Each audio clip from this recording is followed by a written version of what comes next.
Larry Reinhardt, Chief of Police of Bexley. Curtis Baker, Chief of Police, Reynoldsburg. David Conley, I'm Chief Deputy of Administration at the Sheriff's Office, Franklin County. Keith Winston, Indiana, Director of Public Safety. Dwayne Mabry, Property Crime Bureau, Public Police. Well, thanks, folks. Just for some quick guidance here for the media, we're going to go over a couple of things. We have an agenda, obviously, and when we're done, any of us you want to talk to, we're going to stick around if they're able to, and we can do some sidebar interviews if that's what you want to do. So, just like the last meeting that we had. So we're basically a couple things. Again, I want to remind you what we're here for is to sort of give you some updates on what has been going on over the last 4 weeks, right? Don't want that bad, but 4 weeks. Let you know where we are as far as some statistics. Promise not to bore with a bunch of statistics, and really that isn't really what you want anyway. And then talk about a couple things that we're looking for from the community, as well as to talk about what we think we can do to make this even more successful. So those are kind of our three big things. But before we get started, though, I would like to ask Whitehall's Mayor, Kim Maggard. We are in the city of Whitehall, and I would really like it if she would welcome all of you to the city, Mayor.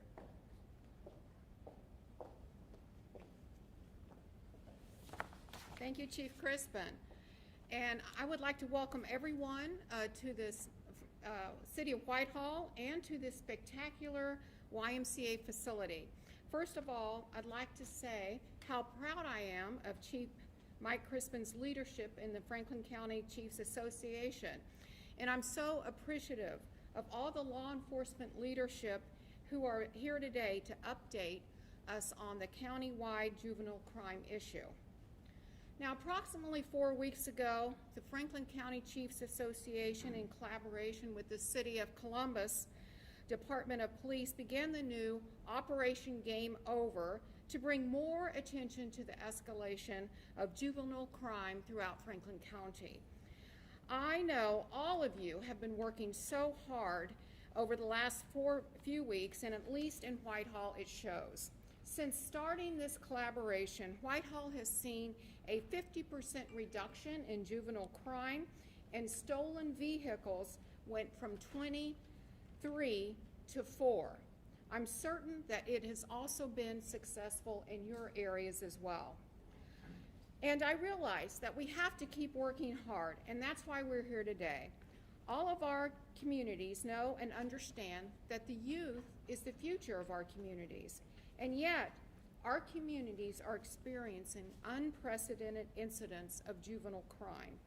It's on us to look out for their safety and to the safety of our communities to prevent senseless tragedies. This is why I appreciate your efforts here today to work with each other and our stakeholders to bring this issue to a positive resolution for the future of Franklin County and also for our youth. I want you to know that Whitehall appreciates the hard work that each one of you do, and you have our support. Please stay safe while you keep our neighborhoods safe. Thank you so much.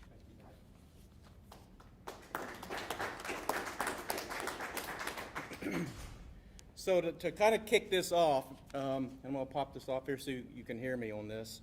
To kick this off, I want to sort of tell you, the mayor just mentioned a couple things just in Whitehall, right? And the importance of this collaborative in Franklin County, all the law enforcement working together to solve this problem. It's not the first time we've done that, and it's not the first time we've ever gotten together.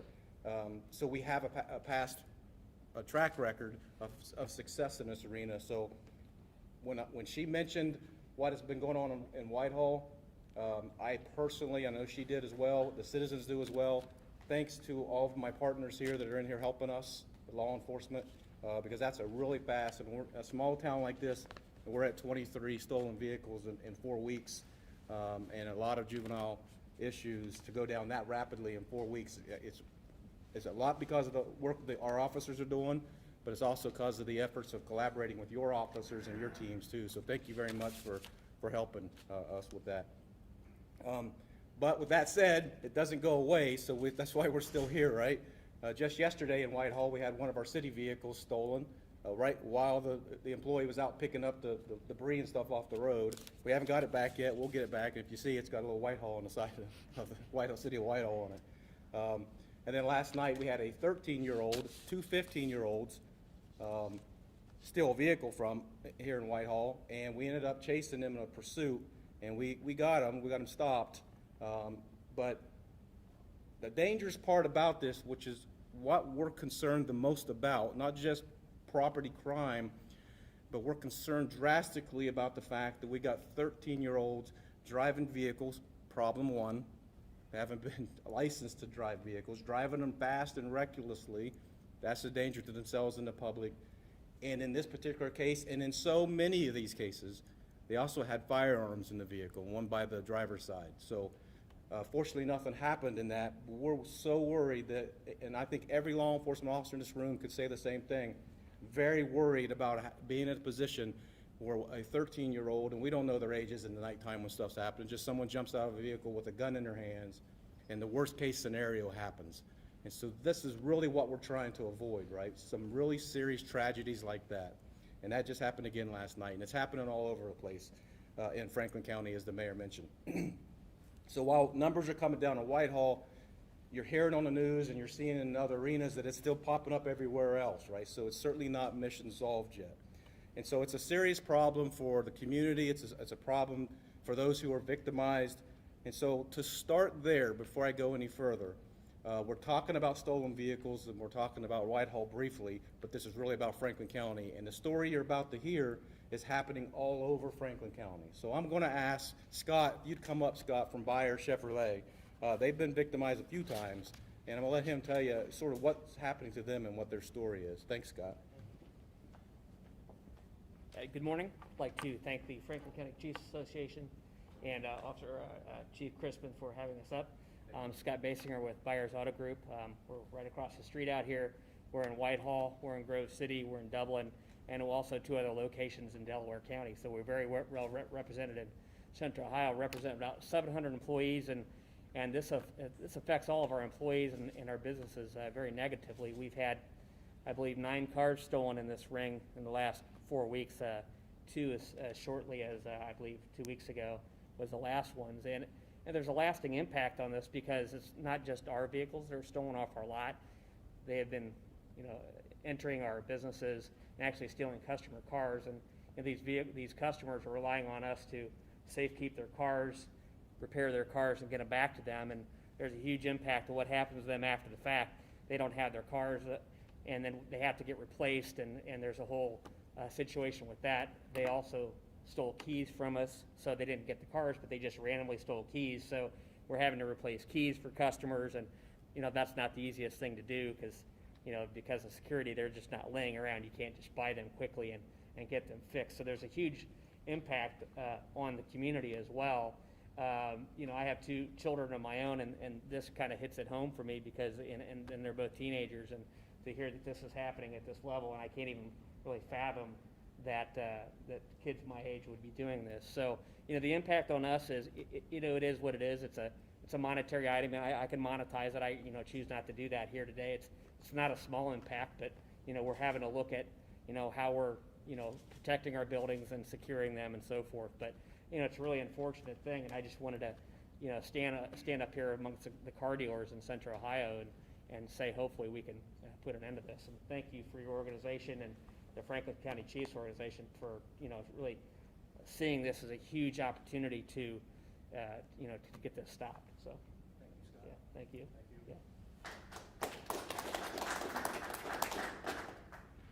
Well, I had yesterday a very good friend and someone I have a lot of respect for reminded me, and so I want to make sure that that's the premise that everybody understands that's where we're at.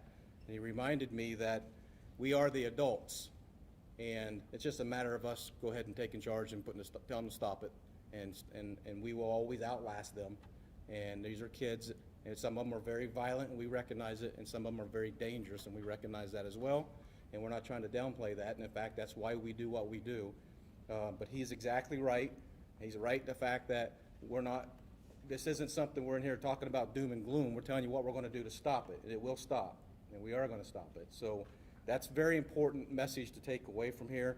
But it takes resources, and it takes a lot of different people's help, not just law enforcement, to pull that off. And that's part of what we're going to talk about here today. But before I move on from that, I'm going to ask Chief Spence from Gahanna to come up and talk about some things that's going on in Gahanna, as well as give you some ideas and some tips and things about what we can do to prevent this.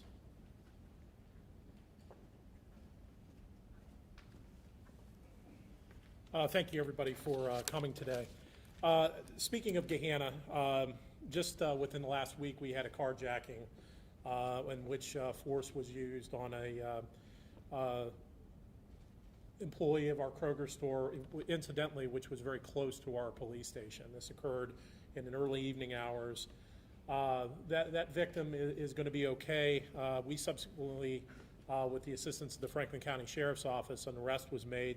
The individual involved was age 15. During the course of speaking with the detectives, he admitted to 50 other similar events, car thefts and carjackings. That's 50. That's considerable. That incident being as close as it was to our police station, that's also significant. But in addition to that, and I want to make sure to the press, we've had 5 shootings within the last 5 weeks. I want to make sure the press understands those 5 shootings, and there were 2 homicides out of those 5 shootings, are not connected in any way. But what I want to speak to, and what is very real for our residents in Gahanna, for the residents of Upper Arlington, for the residents of Pickerington, for the residents of all these suburban communities and the city of Columbus, is that the fear of crime is very real. They only need to turn on the television and look at your broadcasts every night to understand the depth, the severity, and the violence that is across Franklin County in this region. And the fear of crime is something that we have to combat just as much as we have to actually combat those that commit crimes in our communities. The health of our city, the health of Columbus, the health of all of our communities is at stake. And truly, this is one of those situations that it's going to take a village to solve these problems. It's not law enforcement, it's not judges, it's not prosecutors, it's all of us, it's the media, it's our community members. We need our community members to be involved, to be engaged, to help us with things like the Ring Door video, to work with their law enforcement, engage with us on our social media platforms, exchange information, be our eyes and ears. Question what we're doing in terms of trying to keep them safe. Those are all very legitimate and very purposeful things that our communities can do, but they need to be involved. And with that, speaking of involvement, in Gahanna, we're blessed to have Pastor Victor Davis of Trinity Baptist Church live in our city. He's very much involved in the community, and someone who is very much a voice and can really speak to the level of commitment that we need from the community to stop youth violence, to stop gun violence, because as I said, it truly is going to take a village. So with that, Pastor Davis.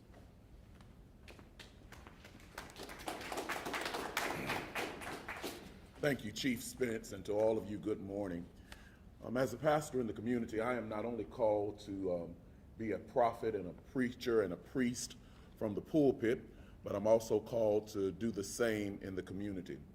And as a representative of the faith community, I think it's of utmost importance that we partner with law officials and others to speak truth to power and to put feet on our prayers and our faith. That being said, it is my humble privilege and honor to offer my services as a faith leader, that we will come together to meet in some private form to come up with resolutions to the problems of our youth and our community. We want all of our communities in Franklin County to be a safe place to live, work, and play, that our future will be secure in that we are investing in our youth while they're young. I believe that when we come together, that we can turn it around. And Franklin County, Columbus, Gahanna, other communities that are represented here can be in leadership to other communities across this nation. We hope to bring resolution to the problem, not just address it and talk about it, but bring some positive resolution for our young people and all of us who are living in this county. God bless you.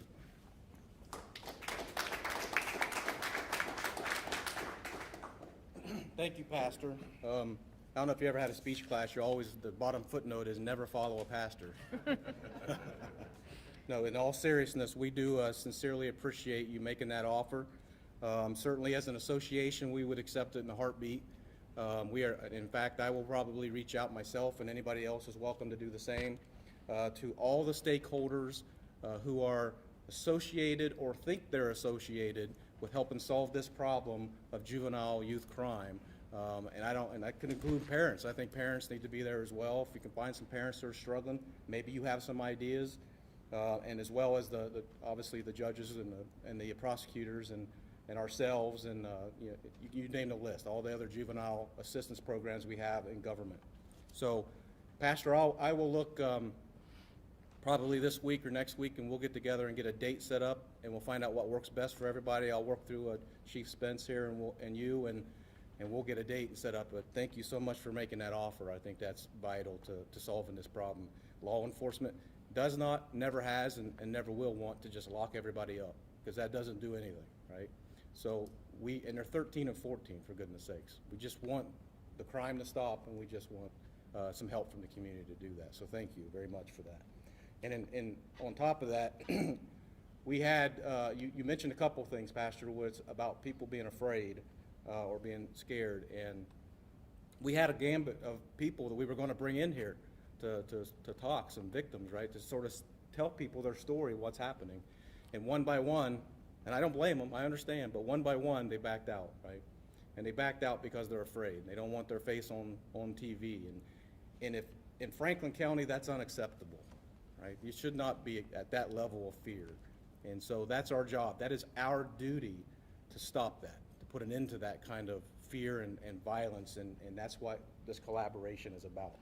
So it's a county-wide problem. I realize it's also drifting off into our partners around us in the counties that surround Franklin County, but because it is a big county thing, I am going to ask our sheriff, Sheriff Dallas Baldwin, if he come up and talk to you for a minute, because the resources, Sheriff, that you and your department, Jim, all of you provide for us at the cities in the Columbus area, that is instrumental in helping us get these things resolved. So thank you very much. I'd ask you to come up, sir.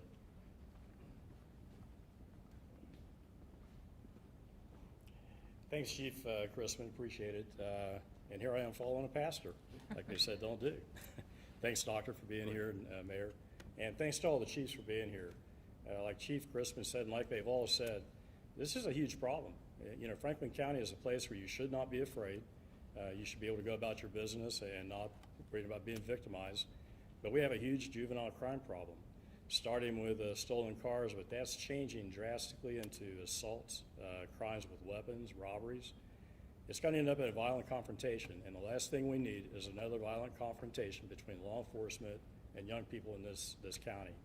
That's why it's more important than ever that we get together and we work collaboratively as law enforcement, community stakeholders, judges, everybody. We need to work on this problem, and that's what we're doing today. Every jurisdiction, I think, in the county is affected by this. You know, I live in Grove City. We've been affected. Whitehall's done a tremendous job addressing the issue, but that's a start. We need to still work together.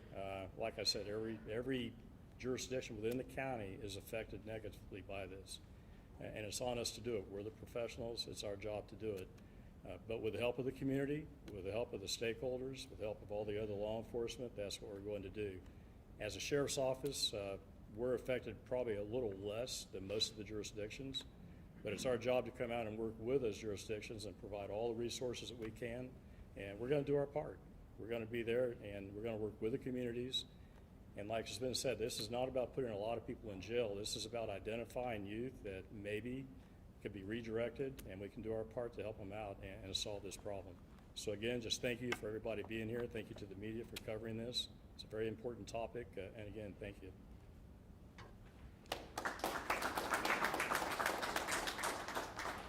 Thanks again, Sheriff. And I think what I'll do is wrap this up, because we've said our part, but I want to finish with what it is that the goal is for today and what we've been trying to do and are going to continue to do.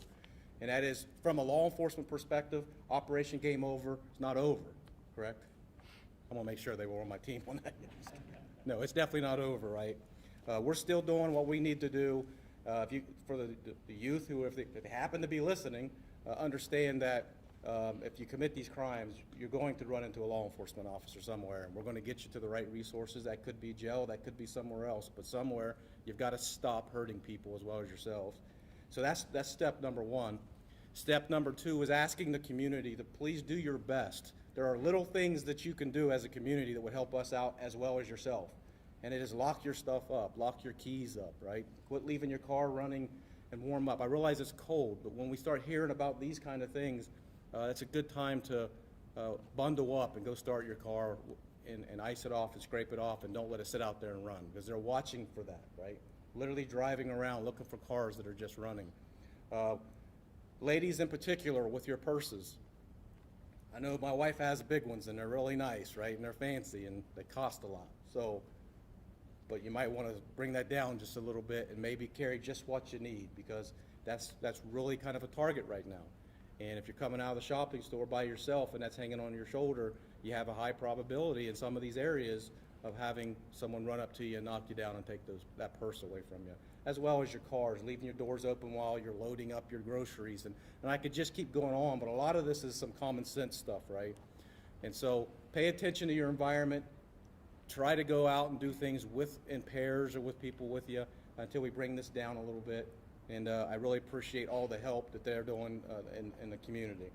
Thirdly and lastly, the pastor hit on it, and that is those of us responsible for taking care of this problem in the government level, as well as those who have an interest in the private level, we need to get together and we need to talk about this. And we need to talk about what are we going to do as a group? What does the courts need from us? What do we need from them? What does the families need from us and anybody else that can offer it for them? What do some of our faith leaders have that we don't know about that would help us solve some of these problems? That's what we need to know, and that's why this stakeholder meeting is so vital. I really do believe, and I think the association believes, that if we got together as a group and had a personal conversation as adults about what we got to do about this, that very quickly we could bring this down. Sincerely believe that. And lastly, the last part about this is the Franklin County Chiefs Association is going to continue to keep meeting on this. We're going to keep continuing to readjust and reevaluate our operations and our plan. That's all of the chiefs and chief executives in Franklin County, as well as the surrounding counties, so it's a Central Ohio kind of thing.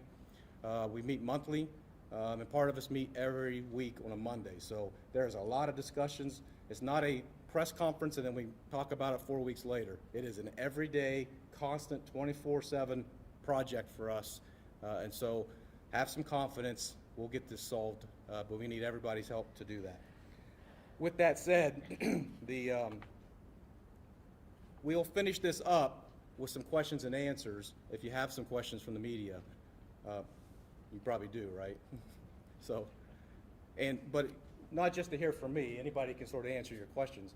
And also, if you need some time or you want to, we'll stick around for some of us for a second. Anybody you want to talk to, if they're available and they're willing to step across over here and have some meetings with you individually.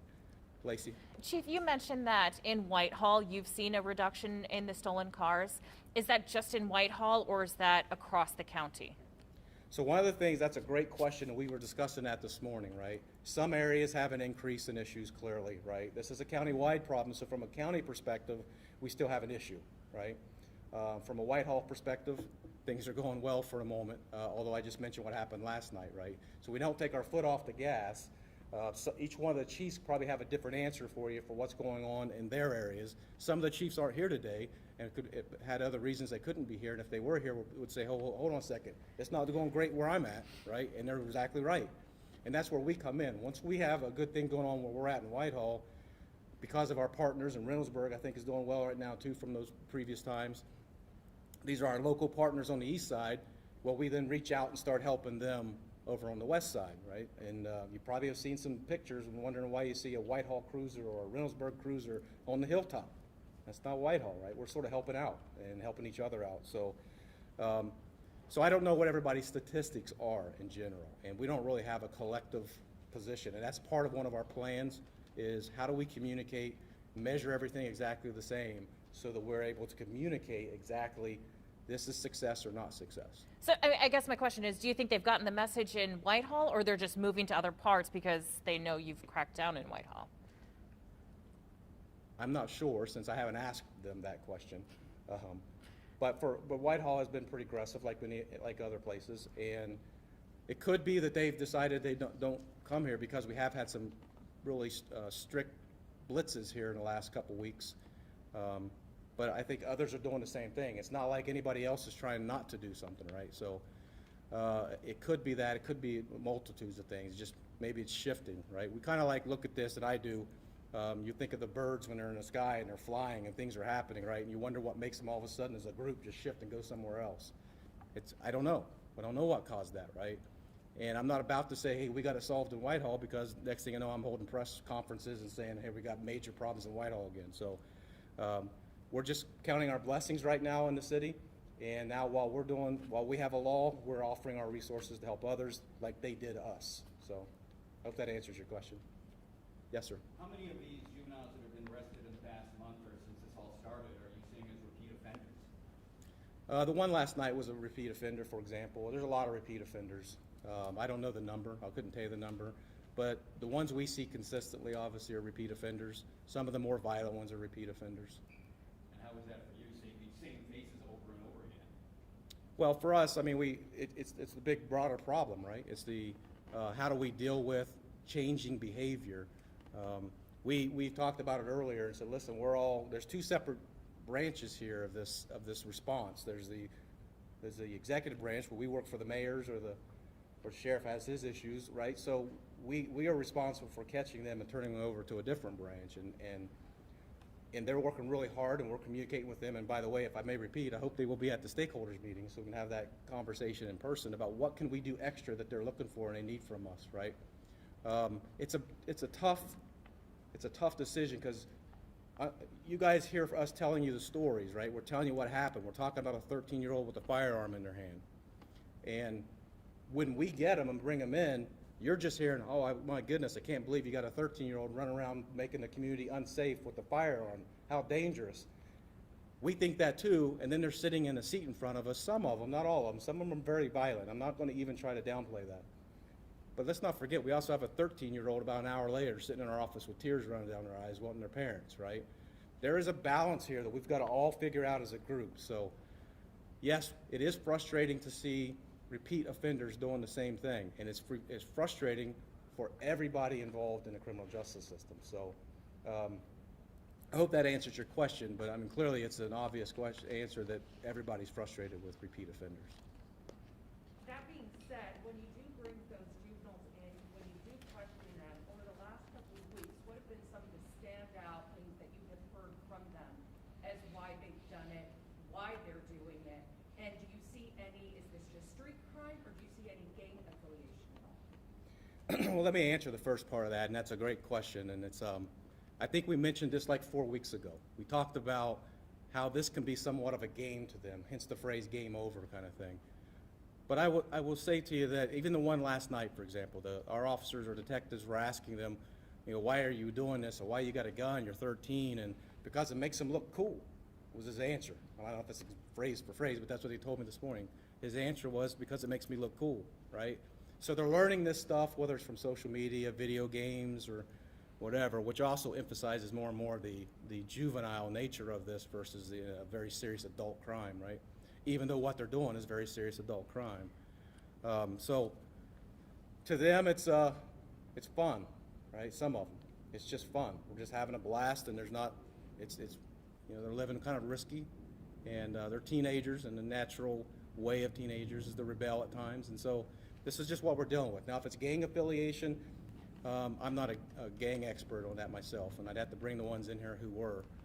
But in general, I can imagine some are, some aren't. You know, there are groups. We do have some groups, 3 or 4 specific groups we look at, and I'm not aware, and maybe the CPD or somebody else, I don't know where Dwayne's at in here, but whether it's directly connected to, those 4 groups are connected to a specific gang, I'm not sure. No specific gang design, some have loose gang ties. Really, we're seeing a new trend. Seeing a new trend with these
Thank you. So, well, that being said, some idle time, do you think that the pandemic, there's some coincidence there? The schools, the hybrid learning, the remote learning, the learning from home, is that the idle time that we're talking about? I'm sure that what he's talking about is any idle time for that matter, what doesn't have adult supervision, right? I do want to acknowledge the fact that COVID-19 has changed the entire planet, right? We all get that. And we got to be careful not blaming COVID-19 for everything, right? And sometimes it seems like we're doing that a little bit, right? But yes, I think kids not being in the school, we all think that's where the adults and the parents were. We do know this, COVID-19 as a virus does not cause bad behavior. So it's something else, right? It's something else. So it could be, but it doesn't really matter to us in general. What's caused it, just as what's happened, what we got to do to fix it, right? And so it's possible. I guess anything's possible from that perspective. I have a question for Chief Spence. You talked about some of the shootings that have happened in your community. If you don't mind stepping up to the microphone, thank you. You talked about some of the shootings that have happened in your community.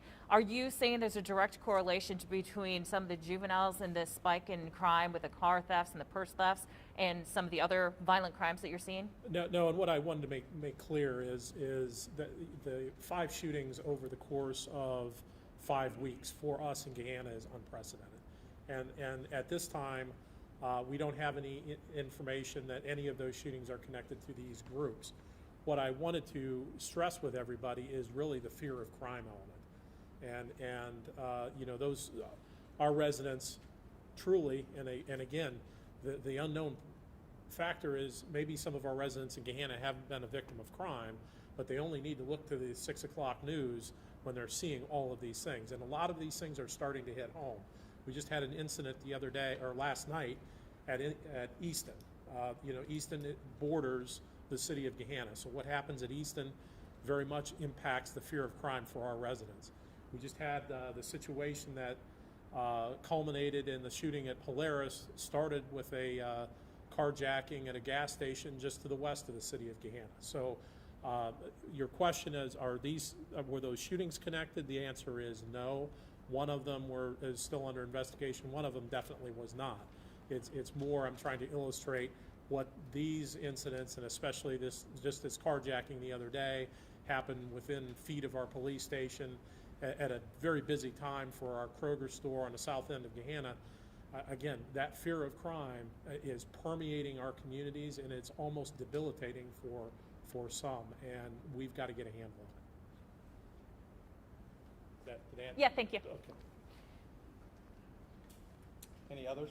Yeah, I was gonna ask, we've done a lot of these stories and we're hearing from people, and a lot of people are asking about the parents of these children who are being arrested. What is being done with the parents? Who's working with the parents and talking with the parents? Because a lot of this, as we've been told, starts at home.